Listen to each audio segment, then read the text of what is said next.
Hello and welcome to episode 24, I think, of Tales from the Midnight Diary. If I'm incorrect, I'll pop it down below. My name's Gemma and I'm coming to you as always from my home in Kent, where I live with my husband, my menagerie of cats and dog, and my little boy who is currently napping next to me. So I thought I'd have a go at recording another podcast for you. If you are a new viewer, welcome. I'm normally not quite so quietly spoken. I tend to get a bit enthusiastic and a bit loud. I'm pretty much about the same level of organisation. I'm possibly more organised at the moment because I know I'm not organised at all, if that makes sense. I've got some show notes beside me in my beautiful bullet journal, and I've got some finished objects to talk about, and I should actually say what this is, shouldn't I? Sorry. It's a creative podcast, so it's a video podcast, a vlog, talking about the creative things that I've been up to, particularly with knitting and crochet. There's often some other bits, crafty rabbit holes that I dive down, and some behind the scenes stuff from the Midnight Dyery, which is my hand-dyed yarn company. So if you are a fan of all that good stuff and can put up with a little bit of nonsense, then you are very welcome here. Grab a cup of something and yeah, come and have a chat with me. If you are a returning viewer, can I just say a big thank you to the lovely warm reception I got with my last podcast, and also hello new subscribers.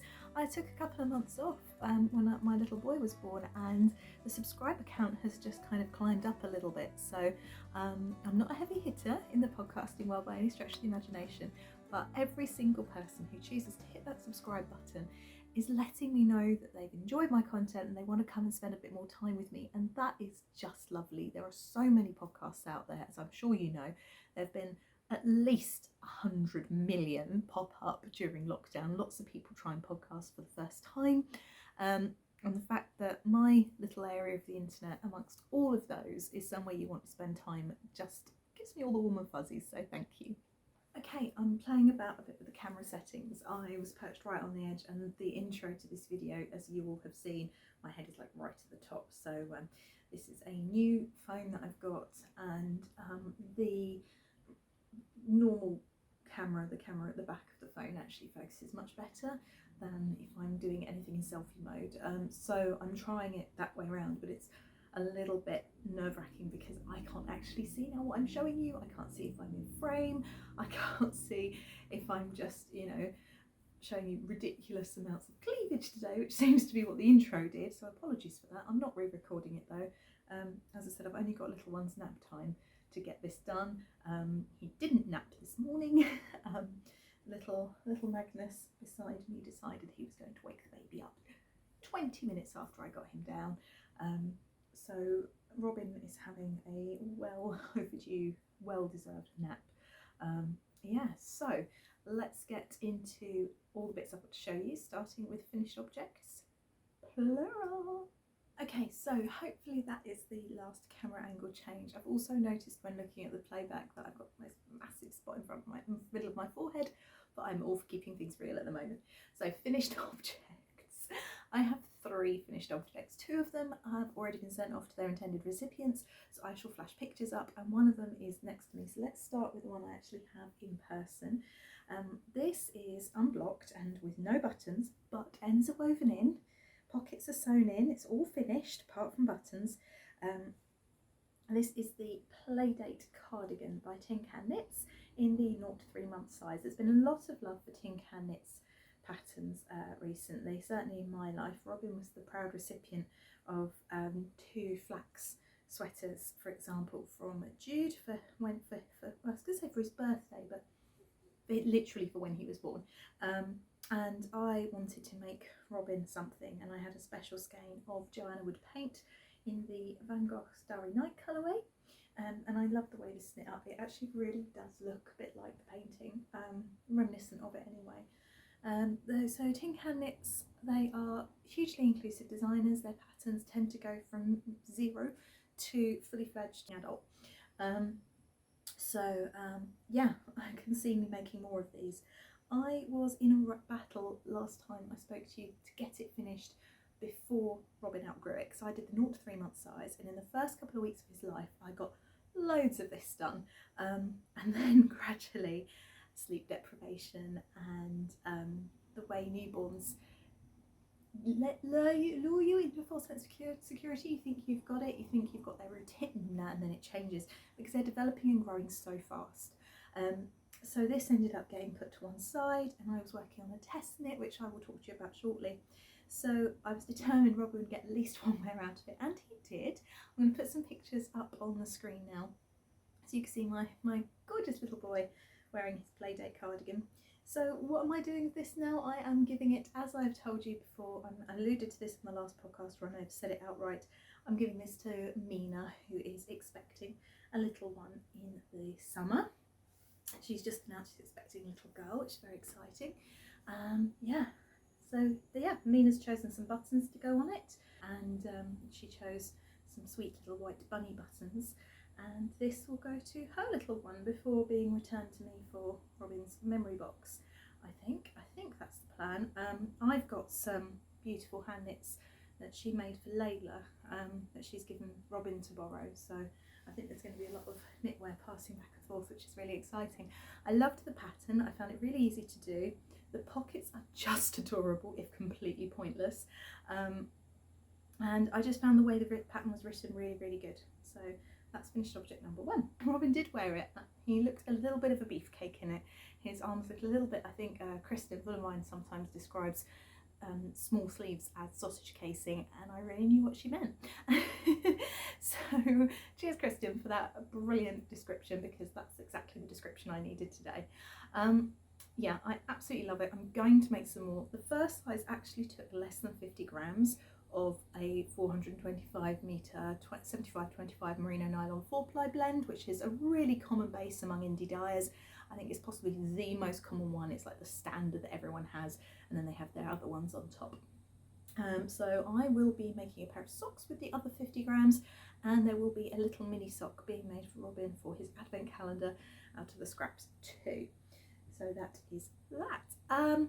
The next finished object, and the reason I was so delayed with Robin's Playdate, is the Kim's He beanie, which is designed by Catwear, aka Cat Crafty Knits, who is a friend of mine and a fabulous up-and-coming designer.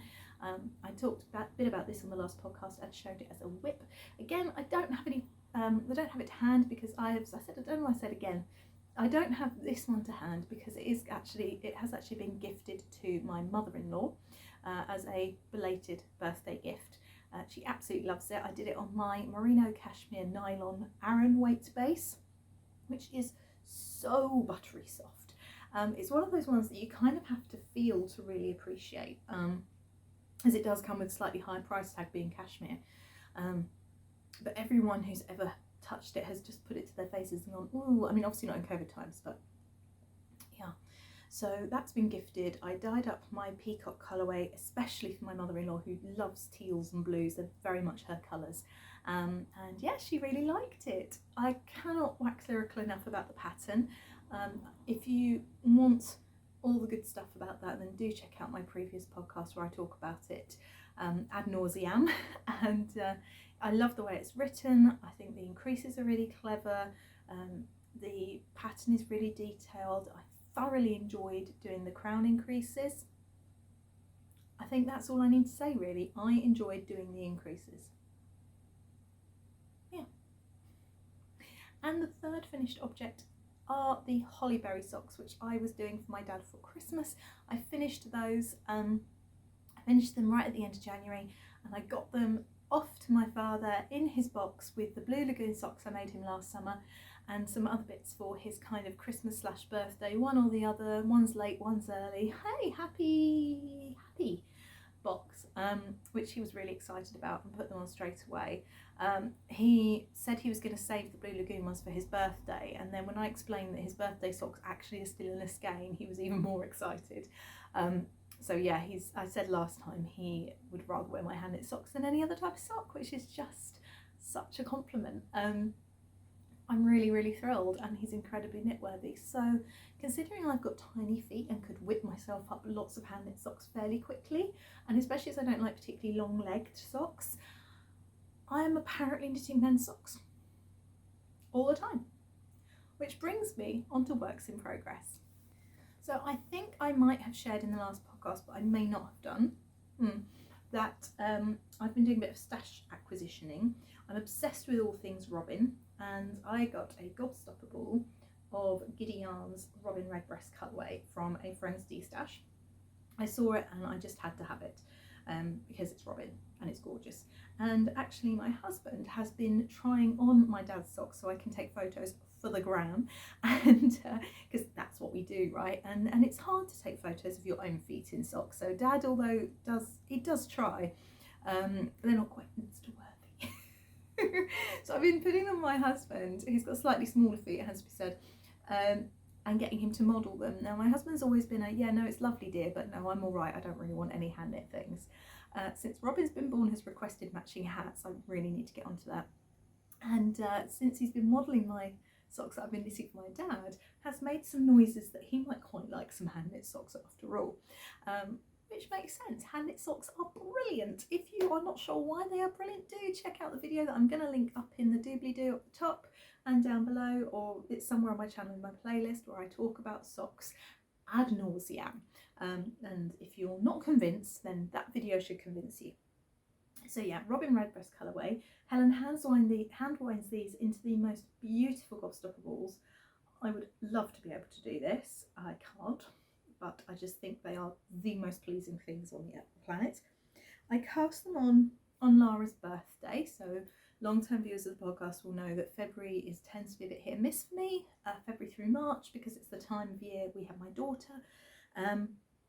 Her birthday was on Friday the 11th. I'm recording this on Tuesday the 15th. And on Friday, my lovely friend Jules, Sparkle Julia, came to see me and we spent the day together. And we went for a walk and I cast on the sock. And I think in the evening I got down to about there on the rib. And then I did a little tiny bit on Saturday evening. I think I got to partway through the red stripe. So I'd literally only done that much Friday through Saturday. And then Sunday, I was meant to go to Unravel, but I'm actually having a few medical problems at the moment. Nothing major, nothing terrible, but I'm having a few issues. So I had to take the decision to not go to Unravel, which is a real pity. It looked like a really good time. And it would have been wonderful to catch up with all my knitty friends. But what we did instead was we went for a walk and we had brunch at one of my favourite coffee shops, Esquire's. It's a chain, but it's a franchise. I really love the one here, and yeah, I love the guy who runs it, and I feel really safe there, which in this time is really important. So we went and had some brunch or some breakfast. It was breakfast actually, we were really early, and I basically worked on the sock. And on Sunday, I got all the way down the leg, turned the heel, and picked up for the gusset stitches. And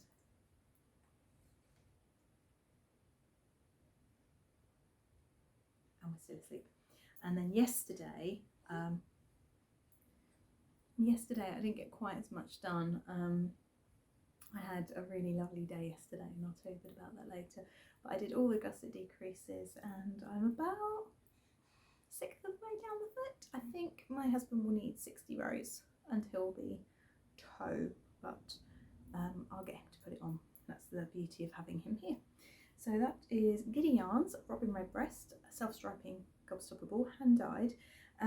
Now I love self-striping sock yarn. I've knit a load of commercial. You know that I've used a lot of West Yorkshire Spinners. All my dad's socks, West Yorkshire Spinners. My self-striping ones that I've done have been West Yorkshire Spinners. Back to sleep, Munchkin. Back to sleep. Good boy. But this is my first, although it's not my first hand-dyed self-striping yarn that I've purchased, it's the first one that's actually not even made it into stash really. I had it for maybe a week, 2 weeks before I cast it on, because I was trying to finish other things. And I just love it. The quality of the yarn is just so superior, and the dye job is just perfect, and I love the feel of it in my hands. I basically now, I'm going to be knitting all the hand-dyed self-striping socks. That's it. It's official. They're coming out of stash. They're being knit. That's 2022 for you. The next work in progress I have to show you is looking a little bit bedraggled and sorry for itself, but I will explain why shortly. Not sure what's happened there. That should be, oh there we go. Right, oh, well, I really shouldn't have just done that on the podcast, should I? Stop it, Gemma. This is a little design I've come up with. The yarn is Sirdar Snuggly Crofter, which is an acrylic yarn, and it's self-patterning. It looks a little bit like Fair Isle, and the design is just a little vest with a simple cable up the front, which becomes the neckline. And this is the 0 to 3 month size, which I'm doing as a gift for my husband's line manager, who's had a little boy a couple of weeks ago. It was almost finished. I had picked up for the ribbing for the armhole, and I had picked up and knit the neckline, which is why it's looking a little bit bedraggled.